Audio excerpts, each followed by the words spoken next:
bonjour à tous, bienvenue dans votre émission La vie en Vosges, une émission où nous parlerons collectif, tiers-lieu et habitat participatif. Deux invités sont avec nous, Antoine Daval est le cofondateur de la Vigotte Lab, un tiers-lieu et laboratoire vivant au Girmont-Val d'Ajol. 30 hectares de prairies, forêts, espaces naturels et naturels sensibles où se mêlent recherche, innovation et formation. À ses côtés, Guillaume Lozaï, qui est membre du collectif de la Manuf à Ouécourt. Ils ont racheté le château avec l'objectif d'en faire un lieu de vie résilient, en équilibre avec la nature et l'humain. L'association Un Zeste pour la planète a été créée pour pouvoir gérer l'ouverture vers le public, le grand public. On découvre ces deux écolieux pendant 26 minutes. Bonjour messieurs. Bonjour. Merci d'être avec nous. Alors si on devait donner une définition, votre définition peut-être d'un écolieu, Guillaume, qu'est-ce que c'est un écolieu en quelques mots ? Un écolieu, c'est un lieu déjà, qui a plutôt à vocation écologique, dans un monde peut-être où l'économie est peut-être prédominante, donc c'est le côté un peu alternatif, on va dire, et donc qui permettent d'accueillir des activités qui vont être ouvertes sur le territoire rationnel par rapport à l'aspect proximité, on va dire, des choses. Et donc voilà, en préservation de l'environnement, essayer de le développer, et tout ça de manière un peu solidaire. C'est ça, Et, cet voilà. aspect L'aspect collectif. solidarité sociale et écologique à la fois. Voilà. Antoine, vous partagez la définition ? Alors complètement. Ouf. Et j'ajouterais qu'il y a en général souvent un gros volet d'expérimentation. C'est des lieux où on va s'autoriser beaucoup d'explorer, peut-être des pratiques ou des idées qu'on ne va pas trouver dans la politique publique ou les pratiques du quotidien. C'est un petit peu des lieux où on s'autorise des choses qu'on ne fait pas ailleurs aussi. C'est ça, le petit pas de côté. Alors des objectifs peut-être similaires, différents pour vos lieux. J'imagine qu'il y a forcément, on se recroise sur beaucoup de points. Antoine, la Vigotte Lab, c'est un lieu qui sert d'outil pour le collectif finalement, pour la transition écologique. Expliquez-nous en quelque sorte de quoi il s'agit, la Vigotte Lab. Alors c'est un peu un laboratoire partagé. Donc ces 30 hectares sont mis à disposition à la fois des centres de recherche, des centres de formation, mais aussi des collectivités, de la puissance publique et des citoyens bien sûr. Et l'ensemble fonctionne un peu comme une plateforme expérimentale où chacun peut venir porter des projets d'expérimentation, de tests, de recherche, mais aussi des parcours de formation en immersion. Et donc l'ensemble du lieu est accessible à tous et il est outillé, organisé au quotidien pour que on puisse explorer des nouvelles pratiques, par exemple dans la gestion de la forêt, la gestion de l'eau. On parle beaucoup de l'eau en ce moment. Ouais. On est en stress et on hydrique. va en parler beaucoup là. Ouais. On confirme que c'est préoccupant en ce moment. Et donc voilà, on va accueillir différents types de publics. On va essayer de les croiser d'ailleurs un petit peu. C'est aussi des lieux de médiation, c'est très important pour nous. Avec beaucoup de travail, on parle beaucoup du faire. Voilà, on va venir, qu'on apprenne ou qu'on vienne apprendre ou qu'on vienne rechercher, on va le faire par l'action, plutôt en mettant les mains dans le cambouis, en allant dans la forêt, en allant côtoyer les milieux naturels. C'est comme ça qu'on se rend peut-être plus compte. Ouais, on est sur le terrain dans l'immersion, et quand on parle d'enjeux qui peuvent paraître parfois un peu théorique à la population, on parle des grands rapports très compliqués du GIEC sur le changement climatique, et chez nous on vient, on regarde la forêt qui est malade par endroits, les étangs qui baissent de niveau, les sources qui tarissent, et on peut parler un peu plus concrètement de, au fond, pourquoi on doit parler écologie aujourd'hui, concrètement. Alors le point de départ de ce projet, c'est un constat. Qu'est-ce qui a fait que vous vous êtes lancé dans cette aventure de la Vigotte Lab ? C'est la rencontre de deux parcours. C'est d'abord un site qui existe depuis très longtemps. C'est une très vieille implantation humaine où ma famille était là depuis longtemps. J'ai des attaches personnelles. Ça fait 150 ans que ma famille exploite les fermes et plante les arbres, etc. Donc il y a une attache personnelle. Et puis il y a un parcours professionnel. Donc moi je suis ingénieur de formation en génie environnemental et j'ai travaillé une grande partie de ma carrière sur l'aménagement des territoires. J'ai dirigé les programmes de recherche aussi nationaux de la transition énergétique pour les villes. Et ça m'a amené à un constat qu'on était très outillés en France et en général dans le monde sur l'urbain, l'industrie, et que les territoires ruraux étaient quand même très délaissés. Ou alors qu'on avait des actions très ciblées sur l'agriculture, une certaine agriculture, la forêt, toujours très en silo. Et il n'y avait pas vraiment d'endroit où on pouvait se dire, au fond, quel est l'habitat de demain en milieu rural, quelle est la gestion des ressources en proximité dans la réalité. Et la rencontre de ces parcours était de dire, tiens, et si la Vigotte était mise à disposition des centres de recherche et formation, comme je l'ai dit tout à l'heure, qu'est-ce qu'ils en feraient ? Et voilà, c'est né comme ça. C'était quand même le point de départ, c'est celui-ci. Du côté d'Ouécourt, la Manuf, le point de départ, Guillaume. Déjà, ce que dit Antoine me parle beaucoup déjà. Ouais, bien sûr, j'imagine. Le point de départ, c'est donc un projet d'écolieu plutôt important à la base, puisque l'objectif était l'achat de la manufacture royale de Bain-les-Bains à la base. Et ça n'a pas pu se faire, et c'est là qu'on s'est rendu compte qu'on était aussi un collectif humain, et pas seulement à la base sur un lieu. Et après une autre expérience sur un autre lieu, on a atterri donc à la Manuf Houécourt, donc c'est pour ça que ça s'appelle la Manuf, par rapport à la manufacture, à Houécourt, et sur la base donc à la base d'habitat participatif, pour commencer, avec vraiment la volonté de développer des activités, que ce soit associatives ou éventuellement professionnelles aussi, en fonction de la configuration du lieu, de ce que nous permet le lieu. Donc on investit le lieu là depuis le mois d'octobre dernier, donc on est encore en phase d'observation. Petit à petit, Mais pour autant, on développe déjà des activités, on va dire qu'on les propose, les activités, sur la base de notre expérience. Plusieurs personnes ont de l'expérience, par exemple, déjà de création d'épiceries participatives. On a des personnes qui sont en contact avec nous, ou même en interne, il y a des intérêts pour les aspects techniques en lien avec la transition, d'autonomie énergétique. Voilà, on a l'idée là de mettre en place une micro-installation solaire électrique, par exemple, pour autonomiser un petit bâtiment. Voilà, des choses comme ça. Et également, ce que disait Antoine était intéressant aussi au niveau de l'aspect synergique, pas l'aspect silo des choses. Donc c'est valable à la fois humainement, par rapport à l'intérêt du territoire, à l'énergie, à l'impulsion que nous on peut proposer en tant que collectif, mais également aux énergies qui peuvent venir de l'extérieur pour pouvoir développer ces activités, pouvoir s'investir dans ces activités. Il ne s'agit pas que nous on propose des choses et puis que les gens viennent les consommer en fait. C'est aussi, voilà, c'est pas que ça. On propose des choses un peu promotionnelles dans un premier temps aussi, l'aspect culturel, des choses comme ça. C'est un petit peu pour faire de la visibilité, de l'intérêt de la convivialité sur le lieu. Première porte d'entrée voilà, une première porte d'entrée, et après que les gens puissent venir s'investir, et pourquoi pas même au quotidien de venir, et notamment par le développement, ce qu'on souhaite faire là, ce qui est assez classique dans les écolieux aussi, ou les tiers-lieux, comme on dit tiers-lieux aussi, c'est de développer un espace type coworking par exemple, Fab Lab, Répar Café, un endroit un peu convivial où on peut s'entraider sur des aspects techniques pour lesquels des fois on a des soucis au quotidien parce qu'on ne sait pas faire, etc. Donc ça permet de faire des synergies par rapport à ça. Et je terminerai en disant qu'on s'intéresse aussi à tout ce qui est agroforesterie, de pouvoir faire une synergie entre la partie forestière, on a forêt, prairie, verger, jardin potager, et de voir comment on peut combiner ces aspects-là, notamment dans les lisières de tous ces endroits, pour pouvoir, on a un lieu qui est assez bien adapté à ce genre de développement.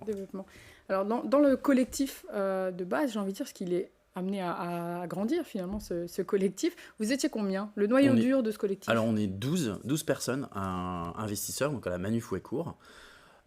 Et dans la partie associative, donc pour le lien au territoire, donc il y a à peu près 100 à 120 personnes. C'est assez variable puisque ça évolue à chaque événement, on recrute de nouvelles personnes.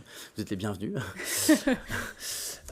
Et donc ces deux niveaux, voilà, 1 pour 10 en gros. C'est ça, oui. Voilà, on est à peu près pour ça là-dessus. Et donc on est une douzaine de personnes investisseurs et membres associés à la société qui détient le lieu. Ouais.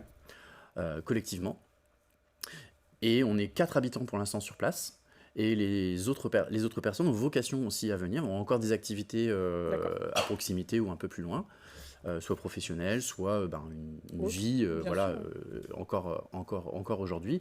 Et on a besoin de développer aussi, même si on a un bâtiment qui est déjà habitable de 500 mètres carrés, il y a quand même des grands espaces dont on se sert notamment pour faire les accueils et des choses comme ça. Donc au niveau de l'habitat stricto sensu, on n'a pas la capacité aujourd'hui à un habitat pérenne à 12 personnes. Donc on doit développer, il y a d'autres bâtiments à refaire, des combles à aménager, etc. Donc, il y a encore de quoi faire. Voilà, il y a de quoi faire. Et puis les investisseurs solidaires qui souhaitent s'investir dans ce projet-là, son développement, notamment d'habitat, mais aussi l'ensemble de tout ce qu'on représente, sont les bienvenus également. J'imagine. Voilà. Et dans ce noyau dur, des profils, j'imagine, variés aussi, c'est ce qui fait la richesse peut-être de ce projet? Oui, tout à fait. On a différents profils. Charité bien ordonnée commence par soi-même, je vais parler de moi-même d'abord. Moi, je suis dans l'agroalimentaire, donc je suis fromager à la base. Je m'intéresse aussi aux aspects techniques, énergie renouvelable, dans ces choses-là, petite expérience dans ce domaine-là aussi. Et donc je souhaite développer un peu cet aspect-là, plutôt l'éco-pâturage par exemple, ça m'intéresse beaucoup sur le site. Je suis un peu dans cet aspect-là, voilà, alimentaire. Il y avait de la limonade pour ceux qui ont raté la nuit des forêts hier, de la limonade maison par exemple, de sureau bien entendu, parce que c'est la saison. Et autrement, il y a de l'expérience plutôt organisationnelle, lancer des projets, quand je vous parlais de l'épicerie participative par exemple. Donc ça c'est Dominique qui s'en occupe, qui développe beaucoup ces aspects-là de lancement d'initiatives, de mise en relation. On a un site internet qui s'appelle transition88.fr qui permet de rassembler toutes les initiatives qui existent dans la transition localement. Ici, vous en faites peut-être déjà partie, ou alors c'est une erreur, il faut vraiment venir. et voilà, donc ce genre de choses par exemple. Donc il y a plein de personnes qui gravitent exactement. autour. Et autrement, on est plutôt des gens on est plutôt âgés en fait. Moi, je fais partie des plus jeunes, mais bon, ça amène aussi de l'expérience. Bien sûr. Et donc on serait plutôt à la recherche on a des personnes qui sont intéressées, qui sont plutôt des familles. On a quand même en tout cas dans la volonté vraiment d'être un écolieu plutôt intergénérationnel, quoi. Bien sûr. Que ce soit des habitants ou des gens qui vont venir faire des activités. On a accueilli des enfants, les enfants des écoles, etc. Donc on a à cœur cet aspect-là. Antoine, du côté de la Vigotte Lab, vous êtes donc 2 cofondateurs ? 4 cofondateurs, pardon. Et comment c'est géré ? Alors là, on voit que c'est un collectif. Comment vous gérez, vous, de votre côté, à la Vigotte Lab ? Alors nous, c'est pareil, on a créé une association. Il y a également plusieurs structures. La plus importante aujourd'hui, c'est l'association. Et la vocation à se diversifier parce qu'on accueille des activités diverses. Sur le site, il y a notamment un hôtel-restaurant qui vit sa vie, où on travaille ensemble, mais c'est une société à part. Donc voilà, il y a déjà des entités qui se côtoient. C'est une société à part. Tout à fait, ouais. Et d'or, c'est dans notre vision sur ce genre de lieu à cette échelle-là, il n'y a pas forcément de motivation à avoir une entité qui gère tout. Elle le ferait assez mal probablement. Donc on a une association, je pense un peu comme vous, qui a vocation à s'occuper de l'animation, on va dire, de toute l'activité de médiation, de rencontres, de programmation. Et puis il peut y avoir d'autres sociétés, soit très en lien avec l'association pour faire des actions de promotion, pourquoi pas de conseil au territoire, ce genre de choses. On croit beaucoup d'ailleurs que de nos lieux peuvent émerger de l'expertise territoriale qui peut faire concurrence au sens amical du terme, à des bureaux d'études en disant au fond on a aussi une forme d'ingénierie qui va venir de l'usage, de la pratique. On va voir l'habitant qui est spécialiste de son cours d'eau parce qu'il le suit depuis qu'il a 5 ans, il sait exactement comment ça se passe, et qui va être aussi bon qu'un très très bon hydraulicien, hydrologue ou ingénieur en tout cas dans ces sujets. Et donc voilà, on promeut beaucoup cette histoire d'avoir, de mobiliser auprès de nos collectivités quand il y a une étude à faire. Dire, tiens, plutôt que d'aller faire un appel d'offres ouvert à très très loin, pourquoi ne pas aller chercher l'expertise locale ? Donc ça, par exemple, ça peut faire l'objet d'une société particulière. Il y a aussi des producteurs qui s'installent sur le site. L'objectif, c'est exactement comme chez toi, c'est d'avoir aussi des gens qui viennent produire, qui ne sont pas forcément dans l'association, enfin ils sont tous membres, mais ils n'obéissent pas à une forme de gouvernance descendante. Il y a des objets qui sont mutualisés, donc il y a une gouvernance bien sûr, mais ça va être, par exemple, on a une herboriste qui va s'installer là, qui est en train de s'installer. Elle va avoir accès à un certain nombre de terrains, elle va contribuer à des activités qui intéressent l'association. Par exemple, on a des groupes qui viennent régulièrement de chercheurs, d'étudiants, des séminaires. Et bien leur repas va être fait à base de plantes sauvages produites par l'herboriste. Donc elle, ça lui met un petit peu la main à la pâte en termes de business. Et puis ça permet aux gens de découvrir. Tout le monde y trouve son compte quelque Exactement. part. C'est ça. Donc c'est beaucoup des lieux qui ont cette vertu-là. C'est des lieux qui créent beaucoup. On parle d'écologie parce que c'est bien sûr c'est une préoccupation centrale, mais on pourrait très bien parler d'économie quand même parce qu'en vrai on a des lieux qui produisent de l'économie, qui produisent de la valeur. On a des gens qui valorisent des ressources naturelles qui n'étaient pas forcément avant. Par exemple, on a créé une scierie sur le site et on arrive à valoriser des arbres qui étaient scolités. Pour ceux qui connaissent, c'est un petit parasite qui ravage nos forêts. Alors, certains disent que c'est une opportunité, je suis assez d'accord. Mais bref, nos forêts changent en ce moment du fait de ce parasite. Les bois ont tendance à être perdus, à être broyés pour faire de la papeterie ou voire du combustible. Nous, on a réussi à créer une scierie avec un scieur qui, sur place, les valorise en planches et on utilise ces planches pour nos rénovations. Et donc voilà, ça a fait un emploi quasiment complet sur place, qui est pérenne, qui est autoporté, qui est rentable. Et donc il n'y a pas d'opposition entre l'écologie et l'économie chez nous. Et donc voilà, toutes ces organisations se côtoient, elles se renforcent. Et pour nous, c'est un peu à l'image un peu du hameau du futur. Parce qu'une de vocations, c'est aussi d'expérimenter le hameau de demain.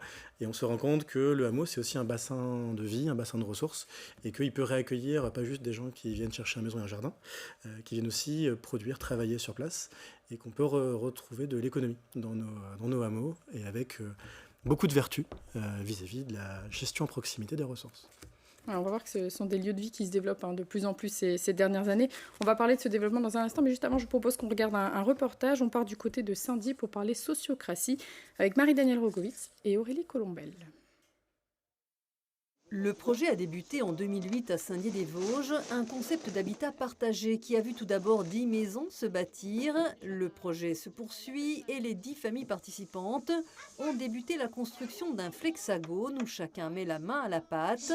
La structure est hexagonale et flexible, elle s'adapte aux matériaux disponibles.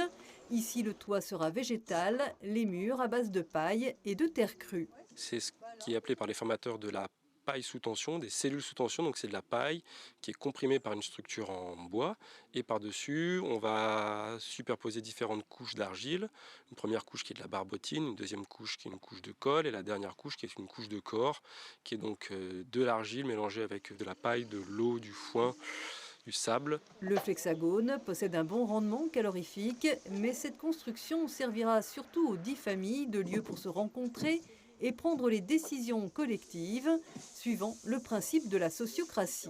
Alors ça ne touche pas en effet au quotidien de chaque foyer. On a un mode de décision qui s'appelle la sociocratie, où en fait on va décider par consentement à toutes les décisions qu'on va prendre qui concernent la vie de la copropriété.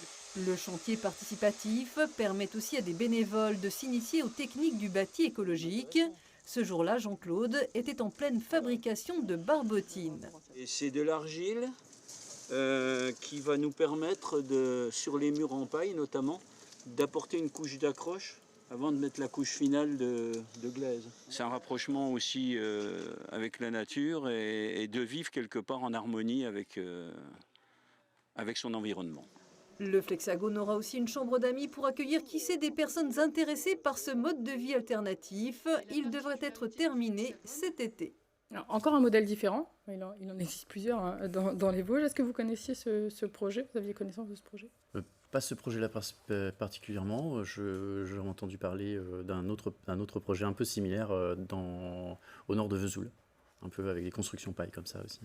La sociocratie, est-ce que c'est le modèle qu'on utilise pour décider collectivement finalement à la Manuf aussi? Oui, tout à fait. On a un fonctionnement assez horizontal de cette manière-là.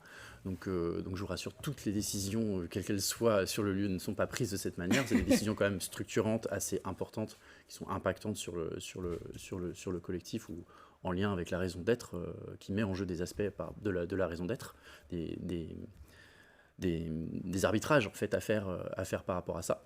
Et effectivement, c'est ces aspects de sociocratie. On a entendu le terme de décision par consentement. Donc si des gens ne sont pas coutumières de ce mode de décision, il y a une écoute déjà de l'ensemble des personnes. De la problématique, déjà de clarifier la problématique en question, ensuite le sentiment qu'ont les personnes par rapport à cette problématique, comment elles se sentent par rapport à cette problématique, et ensuite il y a une proposition qui est faite, n'importe qui peut la faire, puisque c'est la proposition du groupe, par rapport à tous ces ressentis, et ensuite on ne va pas dire oui, on ne va pas voter, oui moi je suis pour, moi je suis contre, etc., puisqu'on a déjà pu donner son sentiment et on a nourri le centre quelque part, et sur cette proposition, en fait, on voit s'il y a des objections qui sont mis en place, et des objections réelles qui mettent en jeu, encore une fois, le projet lui-même, et pas des objections à type personnel. Moi, personnellement, j'aurais voulu ça parce que je veux ci, je veux ça. Pense collectif. C'est vraiment penser collectivement, à moins que la personne vraiment soit en danger ou que ça lui pose vraiment une difficulté importante, mais normalement, elle l'a rendu visible avant, dans son sentiment. Dans son Donc sentiment, ça, on l'a entendu. c'est ça. Donc la proposition a tenu compte, normalement, des problèmes de cette personne. Voilà. Alors, on voit ces écolieux se monter un peu partout, hein, des projets émergents dans les Vosges. Il y en a beaucoup. Qu'est-ce qui a entraîné cette émergence de projets selon vous? Est-ce que on prend conscience peut-être de ce qui arrive, de la planète, de beaucoup de choses? Pourquoi ça émerge maintenant? Alors, ça fait plusieurs années, on en parle peut-être plus ces derniers temps, mais... Alors, il s'est passé beaucoup de choses dans cette émergence. D'abord, vous l'avez dit, on a une certaine diversité de lieux. On n'est pas partis tous pour les mêmes objectifs, les mêmes finalités. Il y a des valeurs qui sont partagées à peu près systématiquement.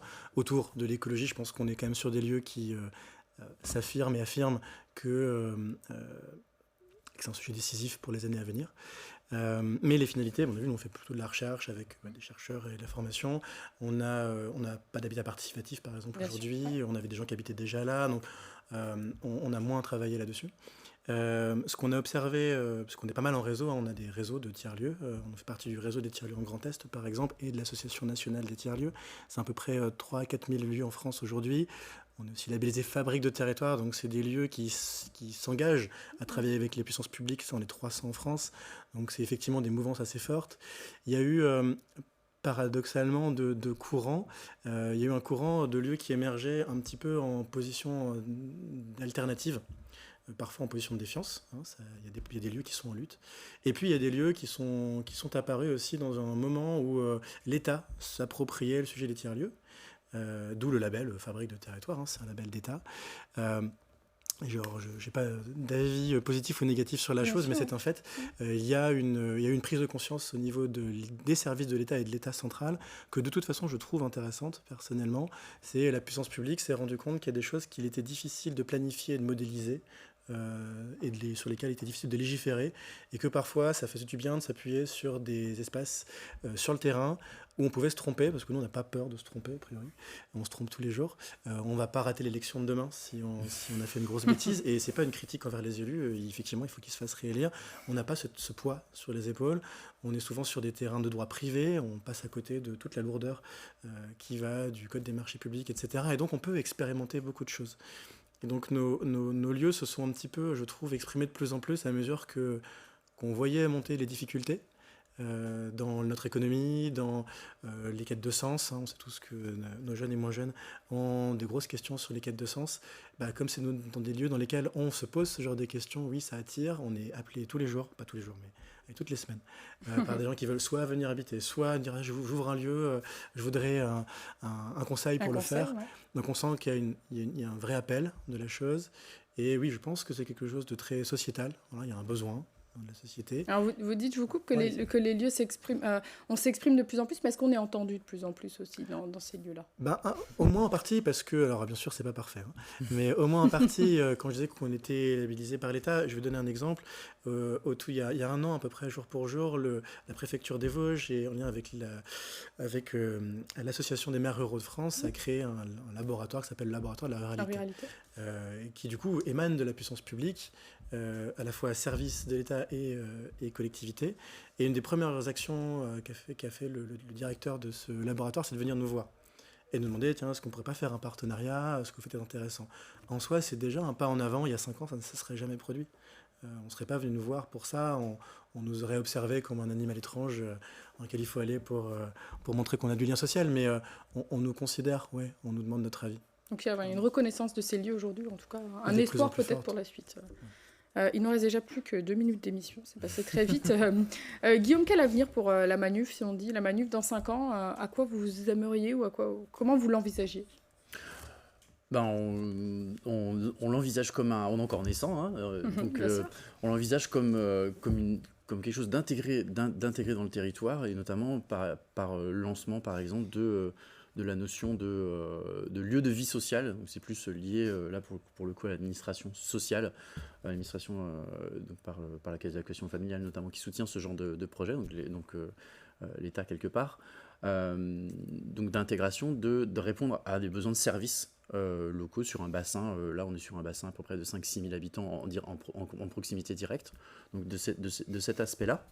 Et de pouvoir être aussi, Antoine le disait, être aussi un peu porteur d'initiative, de montrer que c'est possible sur un terrain effectivement d'expérimentation, et que ça, vraiment, ça se développe. Et c'est déjà un peu le cas aujourd'hui. On vient voir aussi par intérêt. Il y a une personne là, qui est venue à la Nuit des Forêts, par exemple, hier, qui vient de déménager, qui a à peine été arrivée chez elle, à Colombey, les 2 églises. En plus, c'est assez loin. Elle est venue directement nous voir pour voir comment ça se passait, un développement de projet de la sorte. Donc voilà, c'est vraiment été, dès le départ, en fait, la volonté d'être